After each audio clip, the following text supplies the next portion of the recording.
Hey YouTube. Well, I was watching a little bit of the clips from the Don Lemon interview with Elon Musk, and my thoughts is that Don really had an opportunity to talk to one of the most influential, successful business people of our modern time, and he wasted that opportunity. Do you know how many people would pay thousands of dollars to get advice from Elon Musk, to try and learn what made him rich? And what's he do? He talks about social media, he talks about social stigmas and things that really are just personal issues for most people. Just, oh, do you have an opinion about, trans or gay or wokeness or women or whatever? It's like, you understand that these are just personal feelings from people. Like, everyone's entitled to think whatever. It's just, that's what he brought up. That's not what I would have brought up. I would not have talked to Elon about that. I would have talked to him about his companies, would have talked to him about his projects ongoing, about what his plans are for those companies. Basically, some of the different design technologies, I guess. Like, this is a guy that has innovative technology that can revolutionize the world. I mean, look at battery technology. Look how far that's come now. Imagine talking to the guy that makes the batteries and saying, okay, so this is where we're at with electric cars and batteries and solar power and everything, and using solar power to power entire cities. And obviously we need big battery banks for that. What can you tell me about it? Like, I know he was doing something in Adelaide with it. So all I'm saying is you had an opportunity to talk to someone and learn some things and perhaps give him some ideas of your own, and instead squandered that. I mean, he didn't even ask Elon how how did he become rich in the first place? Like, excluding the PayPal system that he created, I'm talking, like, what was his mentality? What drove him? How did he push himself to do this? And how did he get successful? Because you got to remember, being rich is not. You don't have to be Elon rich. You don't even have to be like millionaire rich. But the way to get financially successful is the mindset. Everyone's opportunities and situations is different. No one can exclude luck and opportunity. Like, no one can say that anyone has it's fair. Look, no one's saying that, but the right mindset will see everyone financially better off. And the thing is, like, this guy had an opportunity to talk to someone who has proven successful time and time again, has taken different companies to great success, and he didn't ask. Just talk to him about personal issues. And he was just looking for a rise out of Elon, really. That's what I got. He was just looking for a rise to see if he could poke the CEO of the guy that is going to put him on as a, like a media perspective. And Elon just obviously looked at him and thought, this guy's an idiot. Like, what's he doing? Like, he should be being fair and unbiased, but he's not. He's just trying to find a story here to put on all the other media platforms and say, look what I got. I mean, think about it. Elon just launched the world's biggest rocket in the world. We're talking something that's 40 stories tall. The building I'm in is 26 stories. Okay? I'm on the 20-something floor. So imagine that times 2. And this tube has a very powerful engine at the bottom of it, propelling it into space, and it doesn't shatter or fall apart.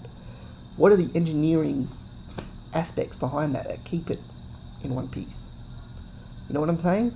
Like, these are things people aren't asking, but you got to remember, like, this is insane technology. Like, this technology will one day be a thing that takes people to space, like on the regular. And you didn't ask him about that. Like I said, he just launched the Cybertruck. You didn't ask him about that. He just he's revolutionized the electric industry, whereas now there's companies in China and across America and everything that are now producing electric cars because he did it. You know, he's talking about boring tunnels to different cities or whatever. Personally, I'm not a real big believer in that, but maybe the one thing I'll agree on Thunderfoot with. I don't agree with Thunderfoot on a lot of things, because I think he just poo-poos anything that's a new idea. I think he's a very boring individual who can't handle change. But that's just my personal opinion on that guy.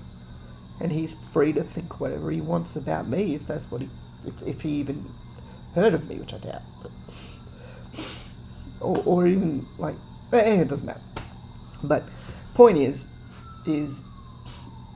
you can't knock a revolutionist when it comes to technology.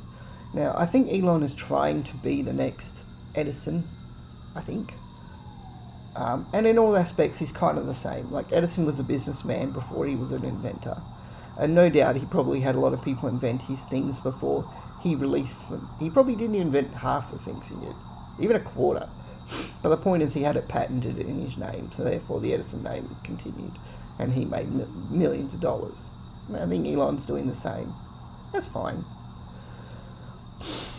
I would like to know, though, you know, since Elon has always been a big proponent of technology and talking about AI, well, let's not worry about AI for now. Let's talk about him versus Zuckerberg. Is he going to take on Zuckerberg's Facebook?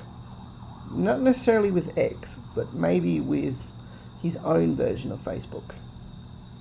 That'd be interesting. I mean, if anything would rub Zuckerberg up the wrong way, it would be Elon going, you know what, Mark, you're doing this, challenging me to fights, because you don't like the fact that I am the next great guy, inventor, whatever. And you're not. You're the Nikola Tesla. Actually, no, he's not the Nikola Tesla. That's just, no, that's insulting to Nikola Tesla. Mark Zuckerberg is probably the next Bill Gates. Is how I would describe it. He's probably like Bill Gates. But regardless of that, it doesn't matter. Elon is like, just success just seems to find him. I mean, look, I don't agree with his computer chip in people's brains. Like, I don't agree with that as a person that works in medicine. I can't see him as putting a foreign object in someone's brain, like a computer chip, is a good idea. I highly think the body will destroy this thing simply because it does not like foreign objects. So putting a metal computer thing with plastic and whatnot into someone's head is probably not going to see the results you expect or want. Not even that, I just don't agree with putting computers in people. Best to keep nature and technology, but that's just my personal opinion. And there's plenty of medical professionals that would disagree with what I say, and that's fine. And they're free to have their opinion on the matter anyway. And maybe they're right, maybe I'm wrong. Maybe I'm right and they're wrong. It doesn't really matter. It's just how I feel about it. And, yeah. Look, all I would say is Don Lemon really screwed the pooch on that interview. Could have asked a lot more important questions, like growing up in South Africa as a white person. How was that? And did he ever think he was ever going to be where he is today, or even quarter, or even half, or anything? What was his goals when he was a kid, and how has it changed as he's grown? You know, it's what you want to do with a guy like Elon is try and find out how he thinks, so that you can sort of adopt some of the things that work for you and go, okay, so Elon was successful for X, so perhaps if I think like Elon on these matters, I can be just as successful. Just saying. Just something to think about. Food for thought. Don, you really are a lemon when it comes to interviewing people. You suck. I can't believe you got that far in journalism. I can't even believe you probably have a degree in journalism. It amazes me you have anything between your ears, since you get told what to think and you don't think for yourself. And your demands were completely outrageous and hilarious. Peace out.